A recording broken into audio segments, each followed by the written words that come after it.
What does the Human Settlement Department expect of this IBT Summit? Out of this summit, we are expecting decisions that will move the country forward in terms of housing and the human settlements.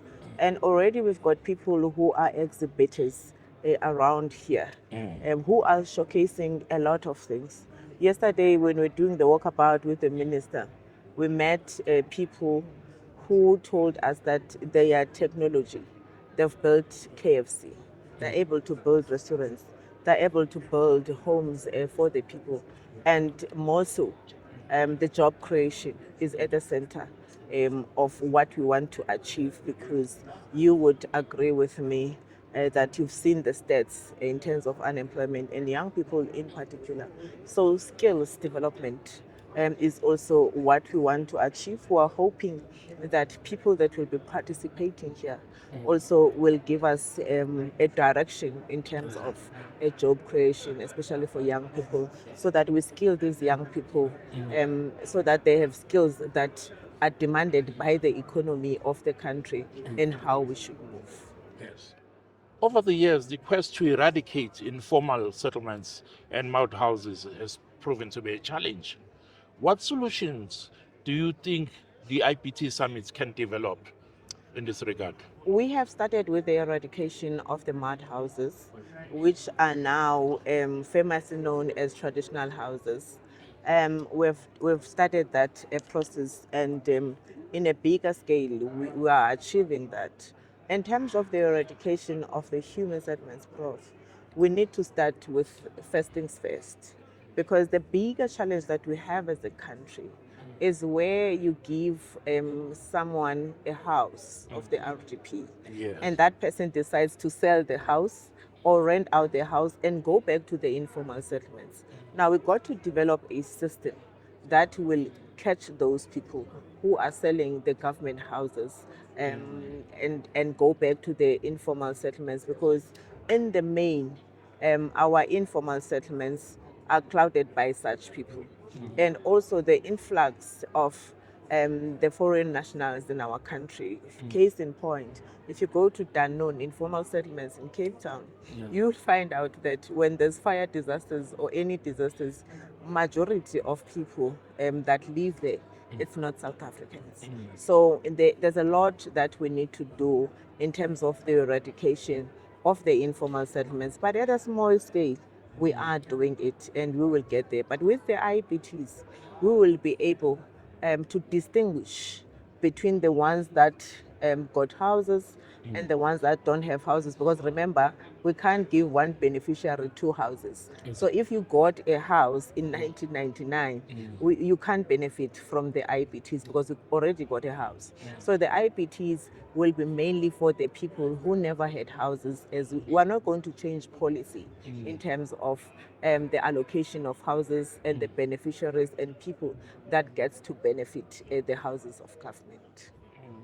Most communities who are in need of adequate housing also have a challenge of affordability. Will the IBT Summit address this question? The IBT will address the question, because yesterday, again, when we're busy with the walkabouts, we did meet a gentleman that has partnership with different banks.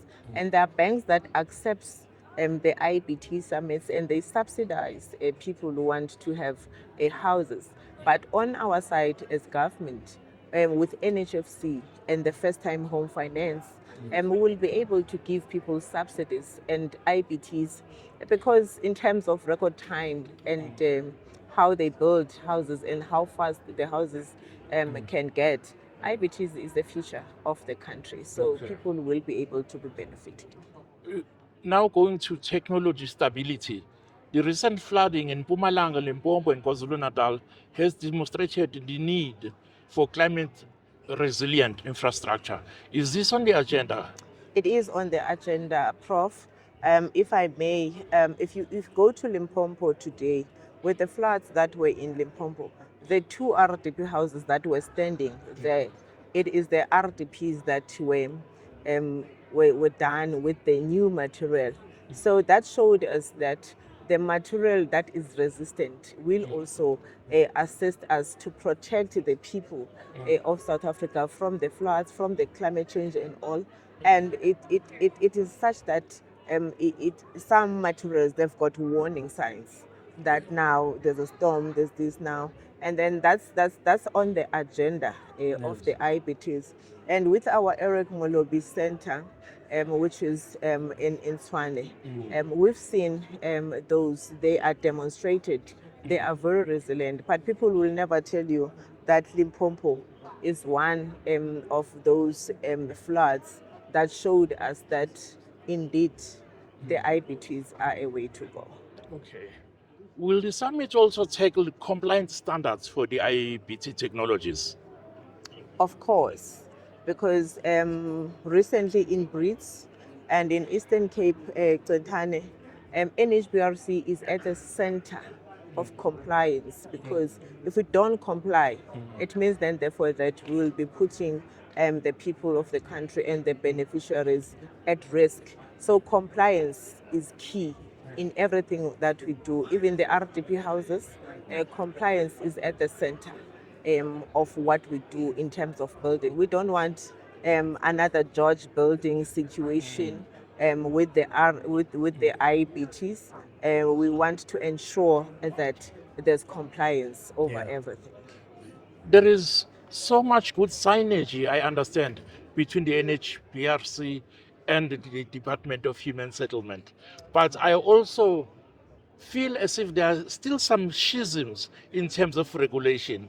I would expect that NHBRC being favored by the Department of Human Settlement as an asset, there will be a simpler ways of establishing synergy and move a little bit faster. NHBRC is in actual fact, Prof, one of the entities of human settlements. Human settlements has different entities. Yes. Because remember that we can't do everything on our own as the department. That's why we have NHBRC, PPRA, CISOs, NHFC, and SHRA. So all these entities are entities that complements the work of the Department of Human Settlements. And NHBRC is at the center of approving the buildings. It's a regulatory body. It's a regulatory body, and they are decisive about it. If they come to you and then they see that a spirit level was not used in this building, they instruct you to take it down, because it is about the safety of the people and the beneficiaries. So that synergy, it has to be there. It is constitutionally regulated. It's obligatory. So there is no way that there can't be synergy, because they are our entity. Okay. Yes. Yeah. On the last one, there's been criticism in the past years about summits. Yeah. As one will then say, a summit like this one, how do we prevent this IBT summit to become another talk show? Are there goalposts in place in order to make sure that everything is implemented? There is no way that this summit can be a talk show, because this summit is about technology. Yes. This summit is about innovation. Yes. This summit is about a new era that we want to take to society. Yes. That's why we have community leaders amongst ourselves. Now, Yes. we're here to say, here is a new technology that will assist us to deal with a number of challenges, like for backlog and climate change and all. So this summit is a first of its kind. And if you go to China, I'm sure they've moved from 4IR to 5IR or 6 already, and we're still on 4IR. On 4IR. So with this summit that is innovative, it will get us to a point where also all of us, we embark on social engagements with society, because remember, society must be convinced that this thing feels like a house, it smells like a house, it is a house. If I want to do extensions, it is a normal house, even if it's called a building technology of sort. So this summit, it's different from other summits. Congratulations on that point. Yes. Deputy Minister of Department of Human Settlement, Tandi Mahambehlala, thank you very much for your insights, information, and insights in general. Thank you so much, Prof, for having us. Thank you.